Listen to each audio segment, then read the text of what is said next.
দর্শক বন্ধু, আপনারা দেখছেন একে নিউজ বাংলা। দিল্লি ছাত্র আন্দোলন হচ্ছিল আর সেই আন্দোলন আছড়ে পড়েছিল পশ্চিমবঙ্গে। আমরা দেখেছিলাম যে গেল শুক্রবার লক্ষ লক্ষ মানুষ এই কলকাতার প্রাণকেন্দ্র ধর্মতলায় আন্দোলন করছিল। এই শুক্রবার হওয়ায় আমাদের রাজ্যের মুখ্যমন্ত্রী মাননীয় শুভেন্দু অধিকারী শুক্রবার নিয়ে তিনি কটাক্ষ করেন। আমাদের দেশ যখন 1947 সালে স্বাধীন হয়েছিল সেই দিনটাও শুক্রবার ছিল। আরেকদিকে আমরা দেখতে পাচ্ছি যে রাজ্যে বিভিন্ন জায়গায় যে আন্দোলনগুলো হচ্ছে, হিন্দু মুসলিম জৈন খ্রিস্টান সবাই মিলে আন্দোলন করছে, কিন্তু বেশ কিছু মানুষ বলছে যে যখন মামলা মোকদ্দমা হচ্ছে বেছে বেছে মুসলমানদেরকে দেওয়া হয়, তাহলে কি এই মুসলমানদেরকে আন্দোলন থেকে দূরে থাকতে হবে? এই প্রসঙ্গে কি মত পোষণ করলেন রাজনৈতিক বিশেষজ্ঞ ইমতিয়াজ মোল্লা, শোনাবো আপনাদের। মুসলমানদের একটাই কাজ, লম্ফ না করে নিজের শক্তি অর্জন করা। পশ্চিমবাংলায় মুসলমানরা 40%। রাস্তায় নেমে নাচানাচি না করে নিজেদের দল তৈরি করো, নিজেদের councillor panchayat member MLA MP দাঁড় করাও। এই গণতন্ত্রে আপনাকে অধিকার দেওয়া হয়েছে আপনার শক্তি করার জন্য। পাশাপাশি কংগ্রেস শক্তি বাড়াচ্ছে, সিপিএম বাড়াচ্ছে, আরও দল বাড়াচ্ছে। আপনারা আগামী দিনে কোয়ালিশন করে সরকার করবেন, কিন্তু আপনি যদি চিরজীবন পরের জমিতেই ঘর করেন, আপনি যদি তৃণমূলেই আপনার শ্রম অর্থ সময় জীবন লাগিয়ে দেন, কংগ্রেসে সিপিএমে লাগান, যখন তারা সরকারে আসবে আপনারা কোথাও থাকবেন না।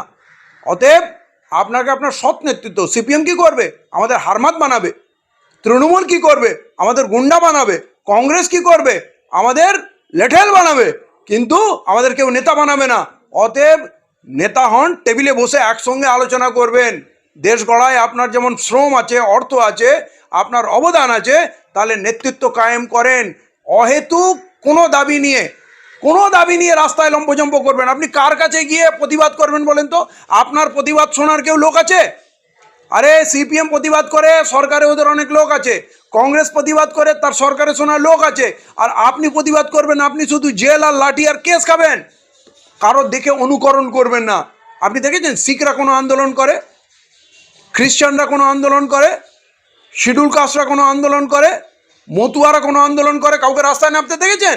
আমাদের মৌলবীরা ওলেমারা শুধু আমাদের রাস্তায় নামিয়েছে বিভিন্ন ইস্যুতে, আমাদের বিক্রি করে সরকারি সুবিধা নেওয়ার জন্য। সে সিদ্দিকুল্লাহ চৌধুরী হোক আর যত সংখ্যালঘু সমাজ আছে, তাদের জীবনে কোনো এজেন্ডা নেই। কিছু একটা ইস্যু হলেই প্রতিবাদ করতে হবে, রাস্তায় নামতে হবে। আপনাদের ভিড় দেখে হিন্দুরা ভয় পেয়েছে। হিন্দুরা বিজেপি, আরএসএস, বজরং দল, বিভিন্ন দলে তারা সংগঠিত হয়েছে, কিন্তু আপনারা শক্তি আপনারা তৈরি করেননি। তাই বলছি, যারা রাজনীতি বোঝে না, যারা সমাজনীতি বোঝে না, যারা অর্থনীতি বোঝে না, ওলামারা দুটো দিনের কথা, ভালো কথা মসজিদের মিম্বার থেকে বলতে পারে না, তারা রাস্তায় ভিড় জমিয়ে মানুষকে উত্ত্যক্ত কেন করে? নারে তাকবীর আল্লাহু আকবার বলে তারা হিন্দুদের ভয় দেখায়, আর হিন্দুরা জমা হয় বিজেপি আরএসএস এর ক্যাম্পে গিয়ে। এই ভয়ঙ্কর ভুল কাজটা এরা করেছে, এদের অজ্ঞতার কারণে হোক বা এদের লোভের কারণে হোক। মুসলমানদেরকে বিক্রি করে সারা জীবন এরা খেয়েছে, কিন্তু মুসলমানদের কোনো রাজনৈতিক শক্তি দাঁড়ায়নি।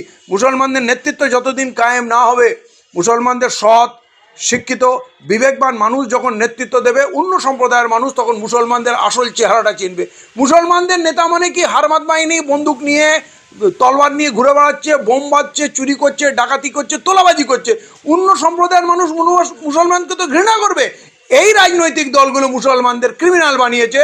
সেই রাজনৈতিক দলগুলোকে ত্যাগ করুন, নিজেদের রাজনৈতিক দল দাঁড় করান, এটা একমাত্র উপায়। আমাদের রাজ্যের মুখ্যমন্ত্রী তিনি শুক্রবার নিয়ে কটাক্ষ করলেন। এটা ওদের একটা মস্তিষ্কে একটা ক্যান্সারের মতো হয়ে গেছে। মানে যত দোষ নন্দ ঘোষ, নিজেদের ব্যর্থতা ঢাকবে না। আরে মূল বিষয় কি? পেপার লিক, 20টার উপরে ছাত্র আত্মহত্যা করেছে, শিক্ষা ব্যবস্থা ভেঙে গেছে, স্কুলগুলো বন্ধ হয়ে যাচ্ছে, সেইটা ইম্পর্টেন্ট না। আন্দোলনটা মানুষ করেছে, ছাত্ররা করেছে, তার মধ্যে যুবকরা গেছে, সাধারণ মানুষ গেছে। কিন্তু ঘুরে ফিরে উনি শুক্রবারিয়া বলে দিলেন, মানে টার্গেট হচ্ছে মুসলমান। কারণ এইটা হলেই 7 খুন মাফ হয়ে যাবে।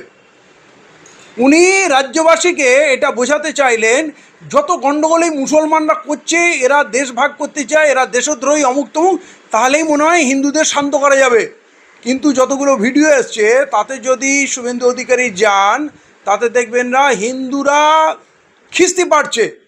শুভেন্দু অধিকারীকে যা তা কথা বলছে, তারা কিন্তু আর হিন্দু মুসলমান শুনতে রাজি নয়।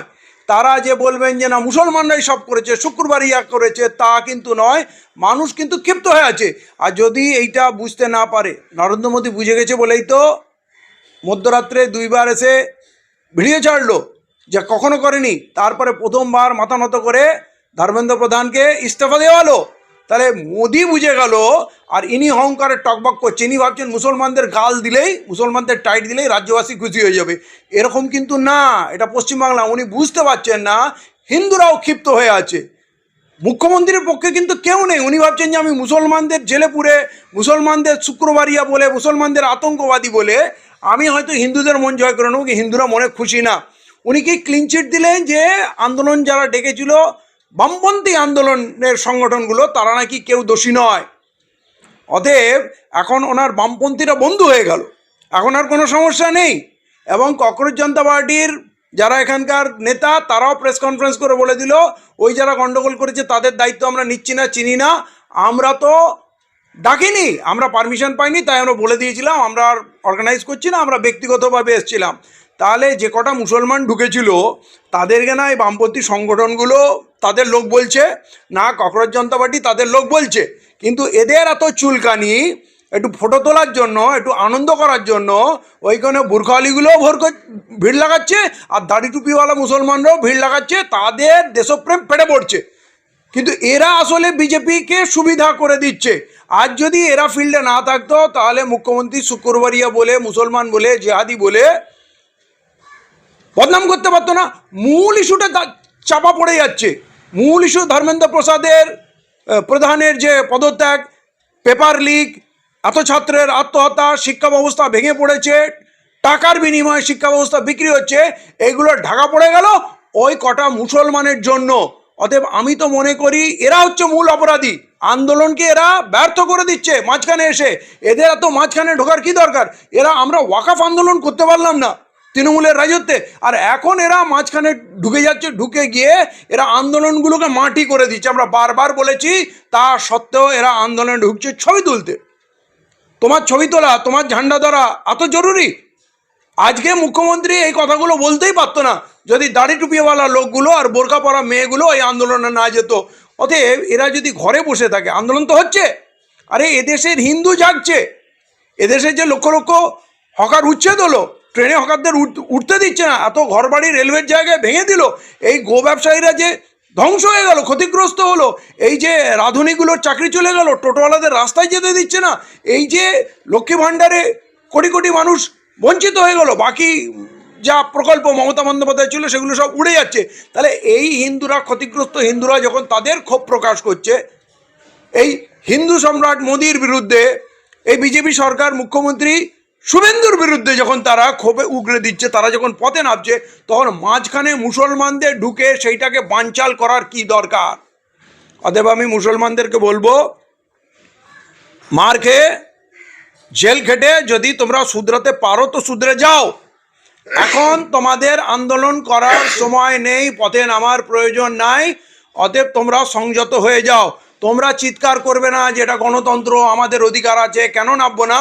তাহলে মার খাওয়ার জন্য রেডি হয়ে থাকো। সব কিছু স্থান কাল পাত্র বুঝতে হয়। তোমার আন্দোলনে নেমে যদি আন্দোলন ব্যর্থ হয়, আন্দোলনের মূল বিষয়বস্তু যদি হারিয়ে যায়, তাহলে তোমার নাবা উচিত না। এই কথাটা বোঝার সময় এসছে। মুখ্যমন্ত্রী শুভেন্দু অধিকারী যখন শুক্রবার নিয়ে মন্তব্য করেছেন, বেশ কিছু মানুষ তারা কিন্তু সোশ্যাল মিডিয়া ফলো হয়েছেন যে আমাদের দেশ যখন স্বাধীন হয়েছিল 1947 সালের 15 আগস্ট, সেদিনও কিন্তু শুক্রবার ছিল। অবশ্যই সেই পত্রিকার সেই ছবি ভাইরাল হয়েছে এবং আমরা জানতাম।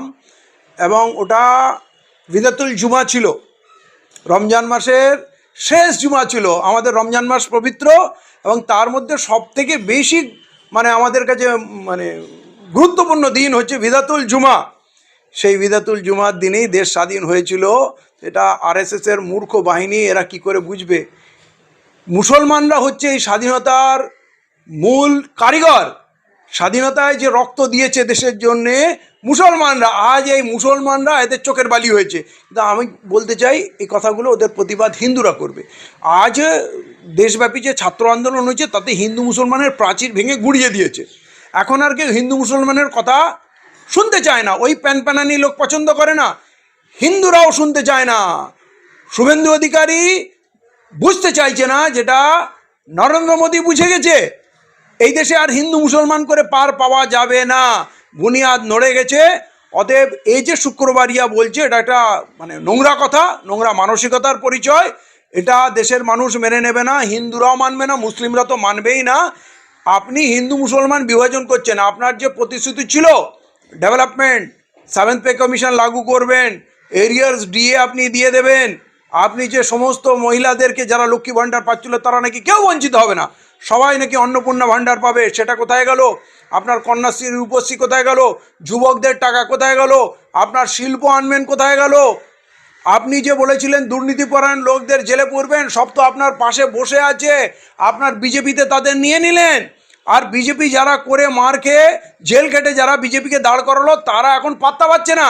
ওই তৃণমূলের লোকগুলোকে এনে আপনারা বিজেপি সাজাচ্ছেন, এবং এই মুখ্যমন্ত্রী স্বয়ং তৃণমূল থেকে এসছে, তাই তার সমস্ত বন্ধুদের নিয়ে আসছে, ওই ফিরাদ হাকিমকেও নিয়ে আসছে, তাহের খানকে, ইউসুফ পাঠানকে, খালিলুর রহমানকে, কাউকেই তো বাদ দিল না।